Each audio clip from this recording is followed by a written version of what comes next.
Nous nous retrouvons à l'aube d'une année nouvelle. Aussi, mes premiers mots sont-ils ceux des vœux que je formule pour vous-même, vos collègues et collaborateurs, ainsi que vos familles respectives. Puisse cette année 2025, qui commence, vous apporter la santé et la réussite et voir se réaliser vos projets les plus légitimes. Le début d'une nouvelle année doit être pour nous une échéance au cours de laquelle nous pouvons fixer l'excellence comme notre objectif d'avenir. Cela suggère l'adoption de résolutions adaptées.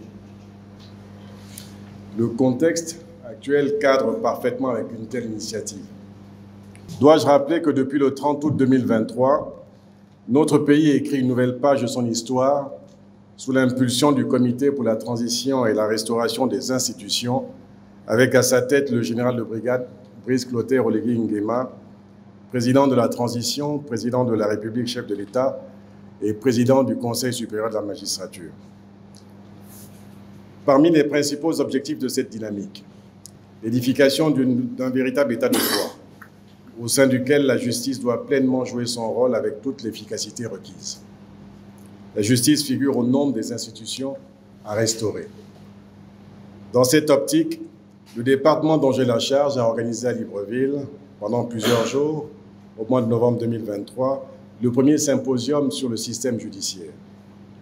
Ces assises ont permis de procéder à un diagnostic sans complaisance des maux dont souffre notre justice et d'esquisser des perspectives de solutions. La restauration de la justice commande un renforcement substantiel des capacités de ses acteurs. Et le présent atelier s'inscrit dans cette logique.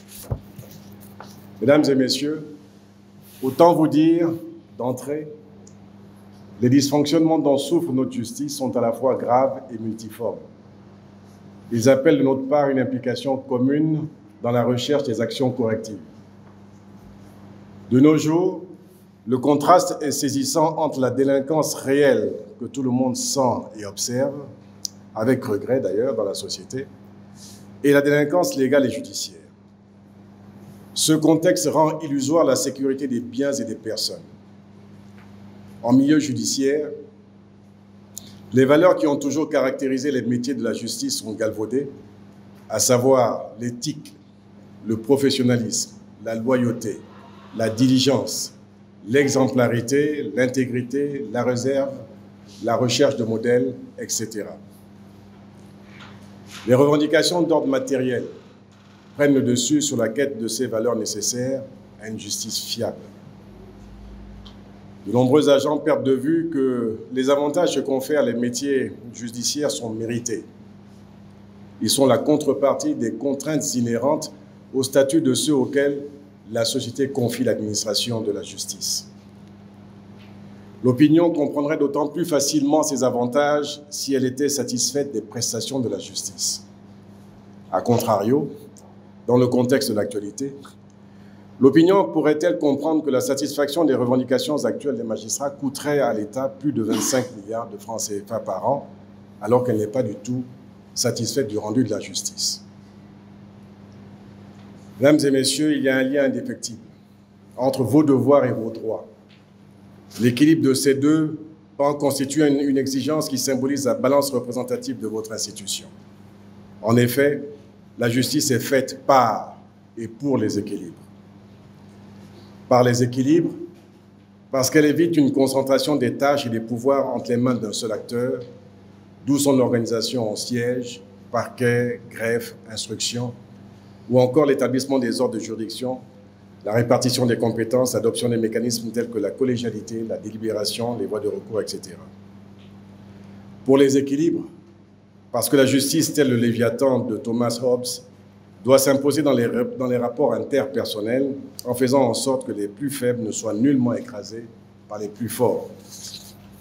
Bref, vous avez la noble mission et la lourde responsabilité de manager les services qui administrent au quotidien cette justice qui reste et demeure le principal pilier d'un état de droit, le socle du vivre ensemble du corps social. Cet atelier se tient juste après l'adoption d'une nouvelle constitution issue de la loi référendaire du 19 décembre 2024 promulguée par le décret 458-2024 du 19 décembre 2024. L'avènement de cette nouvelle constitution doit entraîner dans un avenir proche une actualisation formelle des différents textes organiques qui en découlent. Certains de ces textes seront évoqués lors des présentes assises. Pour revenir sur la nouvelle constitution, elle dispose en son article 111 que le pouvoir judiciaire est indépendant du pouvoir exécutif et du pouvoir législatif, dans le respect des dispositions de la présente constitution. Les magistrats ne sont soumis, dans l'exercice de leurs fonctions, qu'à l'autorité de la loi. Je voudrais trouver en cette rencontre exceptionnelle l'occasion de rappeler brièvement quelques articulations formelles de l'indépendance du pouvoir judiciaire vis-à-vis du pouvoir législatif et du pouvoir exécutif. En ce qui concerne le pouvoir législatif, les articles 109 de la Constitution et 2 de la loi 9/2019 portant organisation de la justice enseignent sur la légitimité de la représentation nationale de porter un regard sur les activités de la justice dès lors que celle-ci est rendue au nom du peuple gabonais. S'agissant du pouvoir exécutif, les articles 2 et 3 du décret 369 du 17 mars 1999 portant attribution et organisation du ministère de la Justice, garde des Sceaux, dispose: le ministère de la Justice, garde des Sceaux, a pour mission de concevoir et d'appliquer la politique du gouvernement en matière de justice, notamment de veiller à l'application des lois et règlements conformément aux textes en vigueur, d'assurer le bon fonctionnement des juridictions placées sous sa dépendance, le contrôle des frais de justice et la surveillance de l'état civil et des auxiliaires de justice, de veiller à la bonne marche de la police judiciaire. Le ministère de la Justice, garde des Sceaux, assure également la liaison entre le gouvernement et le pouvoir judiciaire conformément aux textes en vigueur en la matière. Le ministère de la Justice, garde des Sceaux, est placé sous l'autorité du ministre et le ministre est gardien et conservateur des sceaux de l'État, premier détenteur de l'action publique. Le ministère veille à l'égal et au libre accès de tous à la justice. De ceux qui précèdent, il résulte que la justice constitue une chose commune qui fait l'objet d'une co-gestion. Elle n'est nullement l'apanage des magistrats. En réalité, l'indépendance du pouvoir judiciaire se traduit fondamentalement par la soumission du magistrat à l'autorité de la loi. Cette soumission du magistrat à l'autorité de la loi emporte sa soumission aux conditions que la loi elle-même édicte pour son application. Tout spécialement, le magistrat est lié par les règles d'administration, d'organisation et du fonctionnement de la justice. La sphère d'intervention du pouvoir exécutif, représentée par le ministère de la Justice, se situe essentiellement à ce niveau et ne va pas au-delà. En tant que ministre, je connais les limites de la loi et ce ne sont pas les sollicitations qui manquent pour pousser le ministre à y déroger. Nous devons être conscients que les maux qui minent la justice relèvent de plusieurs problématiques.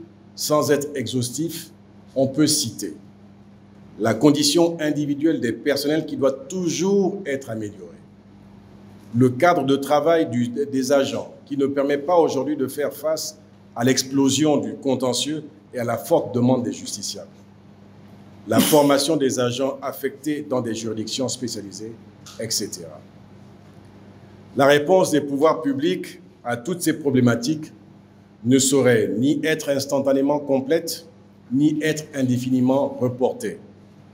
Cependant, toute réforme de forte ampleur se conçoit et se déploie dans le cadre des politiques publiques.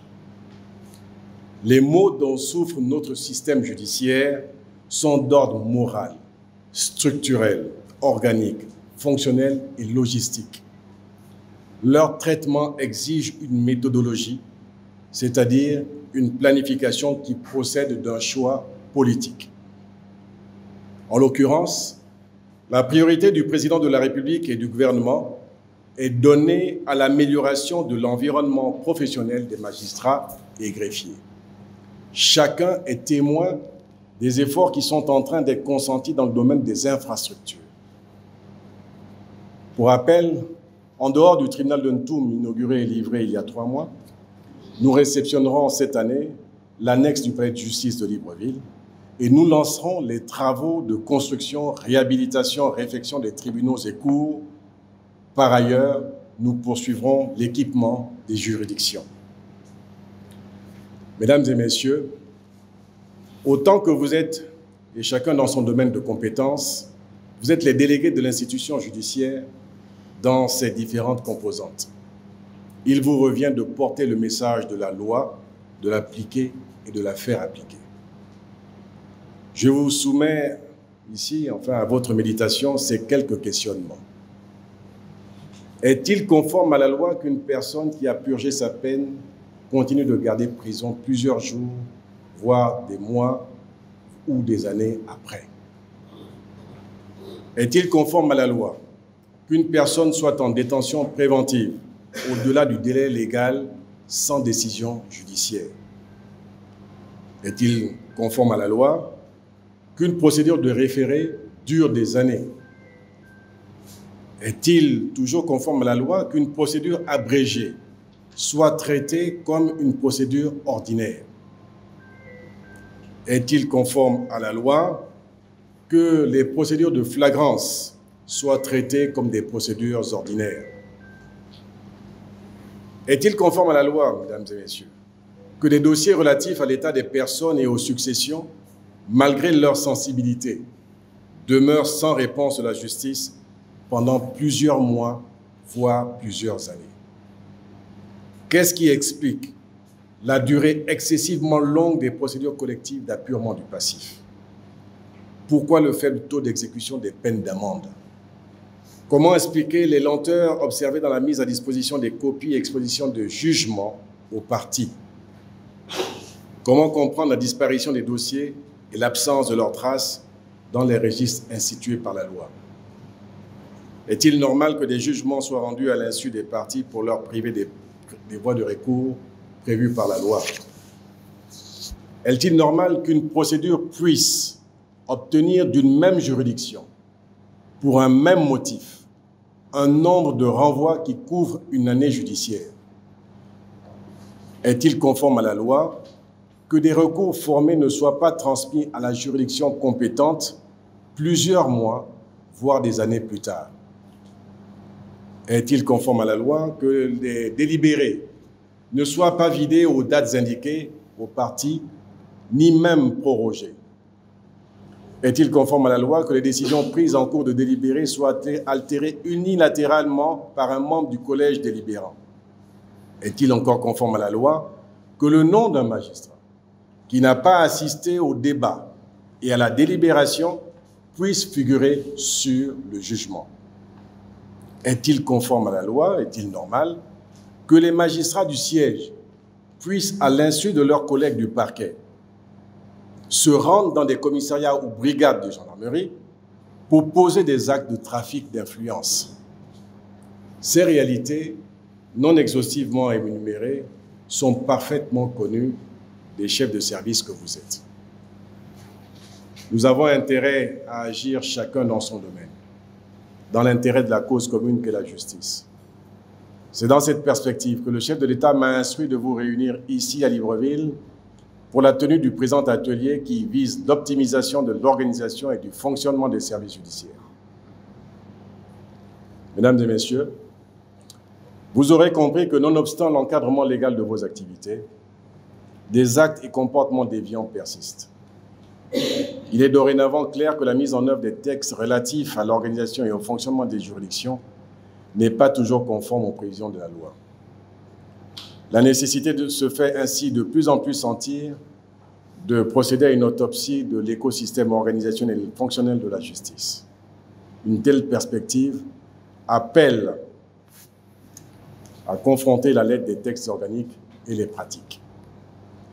Les pratiques doivent tendre à une plus grande protection des droits humains et un respect scrupuleux des procédures. Les manières de faire doivent concourir à l'intensification de la lutte contre les phénomènes de la corruption au milieu judiciaire. Vos responsabilités font de vous des managers. Un chef de service est un manager des hommes et des femmes desquels il doit constamment rechercher à tirer le meilleur. Il est aussi celui qui tire vers le haut par son exemplarité et sa dimension humaine et technique. Le présent atelier vous permettra de consolider votre savoir-faire.